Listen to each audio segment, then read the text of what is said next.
বৃহস্পতিবার ঈশান নামাজের পরে কেউ যদি আমলটি করতে পারে, আল্লাহ তাআলা শুক্রবার আসার আগেই তার ভাগ্য খুলে দেবেন ইনশাআল্লাহ। কেউ যদি ঈমান ও ইয়াকিনের সহিত করতে পারে, অনেকে বলে হুজুর আমল করি কিন্তু ফলাফল পাচ্ছি না। ফলাফল পেতে হলে আপনাকে ঈমান ও ইয়াকিনের সহিত আমল করতে হবে। ইয়াকিন এটি জীবনের অন্যতম গুরুত্বপূর্ণ অংশ।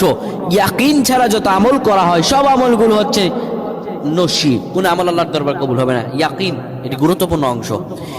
বৃহস্পতিবার রজনীতে, যেটাকে বলা হয় শুক্রবারের রজনী, আপনি যদি অজু করে নেন, অজু করে যদি আপনি পবিত্র হয়ে ঘরের বিছানায় শুয়ে যাবেন, রাসূলুল্লাহ বৃহস্পতিবার কিংবা প্রত্যেক দিন ঈশান নামাজের পরেই ঘুমিয়ে যেতেন।